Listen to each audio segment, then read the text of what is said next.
So let's move to the exercise, and then Pauline and I will demo it. And then you guys will get to play around with some of this.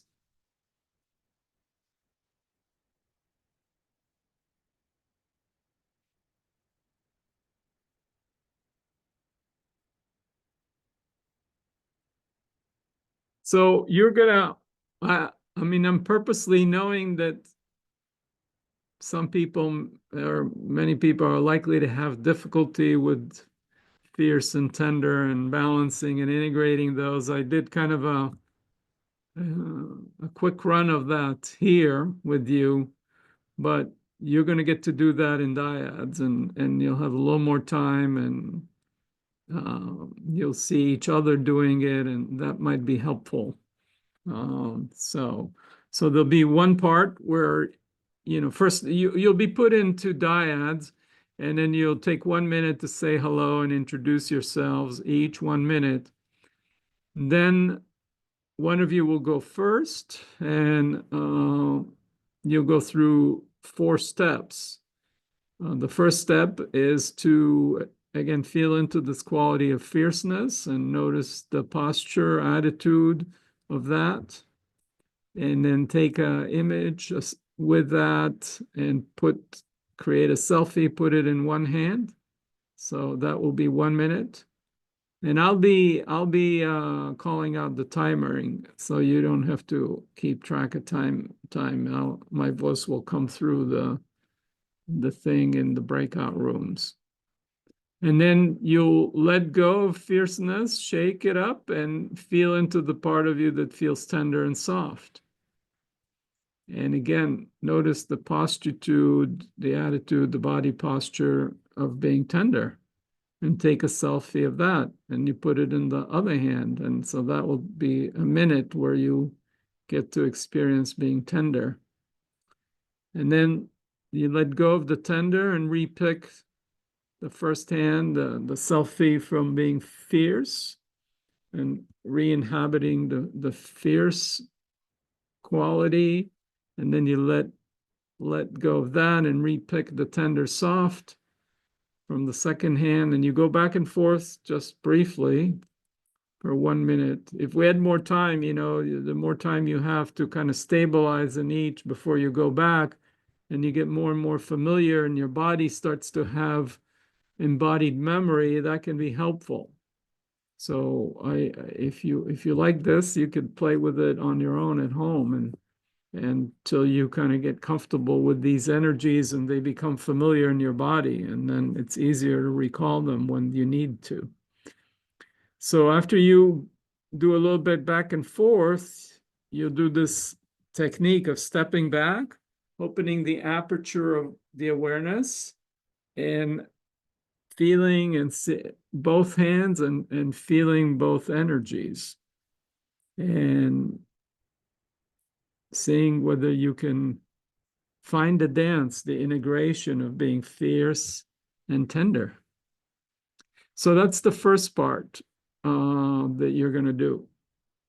So each person will basically go through these 4 stages, 1 minute each, and then you'll switch. Then the other person will do that. And the other person is just witnessing first, and then you become the participant. So this is part 1. Now we'll move to part 2. And part 2 might seem a little similar to what we did in our last meeting around, integrity and tuning into the body, but it's a little different. But but similar to that, you're gonna describe a dilemma you're facing, and there are 2 options you're considering. So maybe you're looking at a new job, and one job, and you have 2 opportunities to pursue. One of them, you're very aligned with the purpose, the mission of the organization, etc. And so the value that draws you to that opportunity is purpose. this job really aligns with my purpose. And the other job, but it may be far away, or the pay may not be so good, or whatever it might be. But the other job may be closer to home and enables you to spend more time with your family. And so the value associated with the second job, even though it's not as aligned in terms of its purpose and mission of what the organization does, it's it supports your community, your family, your presence at home.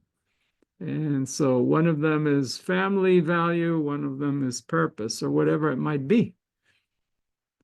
So after you've described this dilemma to your partner who's witnessing you, and you've identified what's the value in option A, you sit on one side. If you're on a couch or on a chair, you can move it slightly to one side and name the value that it represents, and just try to embody this value. If it's purpose, see what it's like to just be purposeful, and what's it like, how does it affect you to be really behind the purpose that you're aligned with. And so again, you'll take a selfie and put it in one hand associated with this value or quality of purpose in this example, and then you let it go, and you move your chair slightly or your position to the other side of the couch, and you state the second option and the value associated with it, the quality. In this example was family time. And again, what it's like, notice what it's like to name and embody the second value, and you take a selfie and put it in the second hand.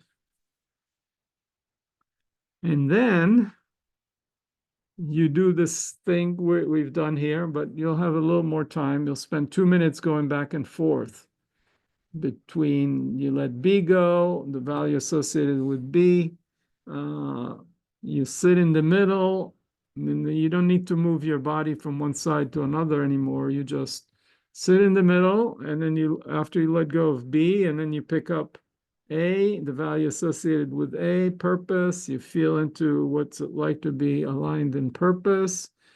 Then you stabilize in that for a few seconds. You let it go, and then you repick B, and you let B permeate your body and that stance. You get familiar with it, and then you let B go, and you repick A, and then you go back and forth between those two states of being, these two that are capturing these two values.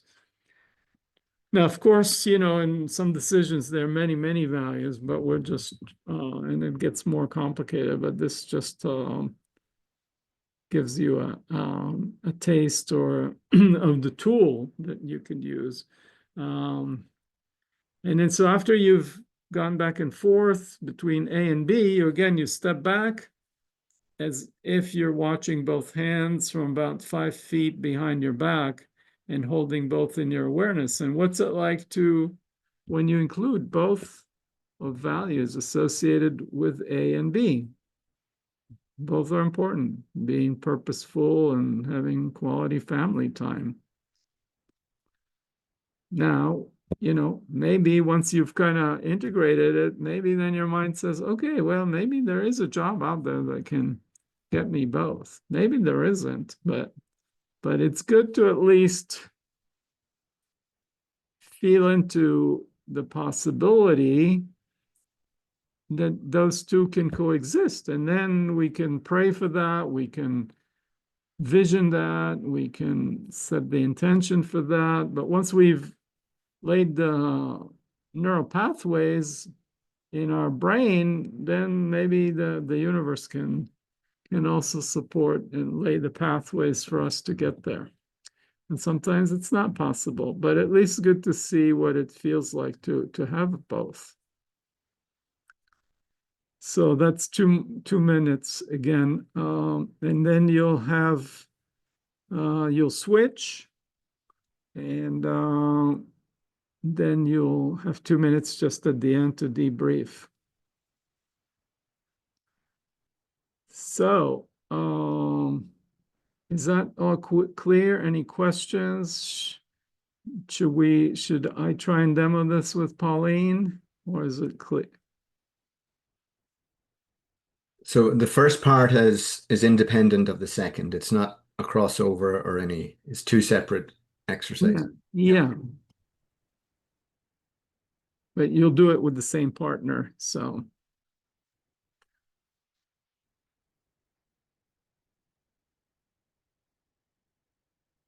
Yeah, Adela. How am I pronouncing your name correctly? You're muted.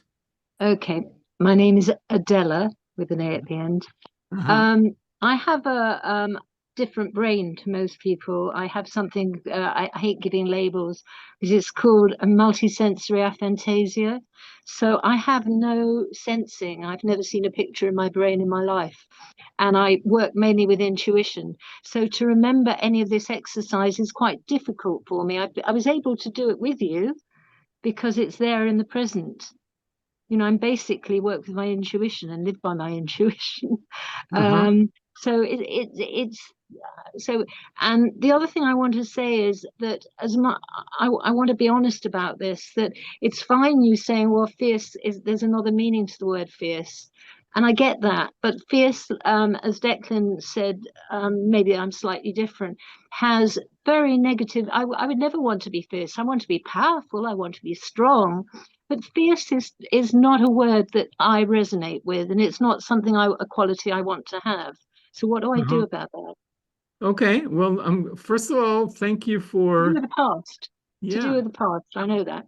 thank you. I had Thank too you. many fierce, violent people in my life when I was a child, and I don't like that word. Okay, good.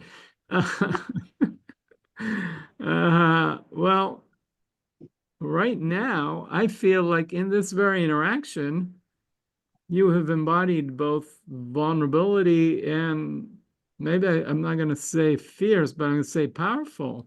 Yeah, thank you. You I were appreciate that. That touches me deeply. Thank you. you were vulnerable in saying, "Hey, I've got this limitation," and you were willing to share that. So that was vulnerable and open. And then you're powerful. You were very clear and definitive. Yeah, okay, I'm not going to say fierce because you don't like it, but it was in that direction of powerful and strong and Yeah, clear and yeah. precise. Hmm. Hmm. So, so one thing we could do is if you don't like the word fierce, work with powerful. Fine. Lovely. And Yeah. so Yeah. substitute Thank you. powerful for fierce. Uh, and yeah, and so do powerful and tender. Does that work for you? Perfect. Perfect. It's just that I might, yeah. The other problem, as I say, I have is that when I'm guided through an exercise, I can do it, but to remember takes me about 10 times longer than anybody else to remember things. But I live with that very easily. I just, as I say, I don't know what Declan does, but I work as a therapist and I use intuition all the Yeah, time. It's like inner guidance. yeah, yeah. Beautiful. Yeah. Just want to I thought that was offer, a superpower, Adela, that when you mentioned that, I thought, wow, that's a superpower, not a limitation. Yeah, so Take me that's a years to do beautiful. it. Yeah. Sorry, I don't want to take up too much time. I'm aware of that. It's good. So but that's a beautiful demonstration of inner wholeness. That's something that you've kind of embraced in yourself. What is a Mm, limitation?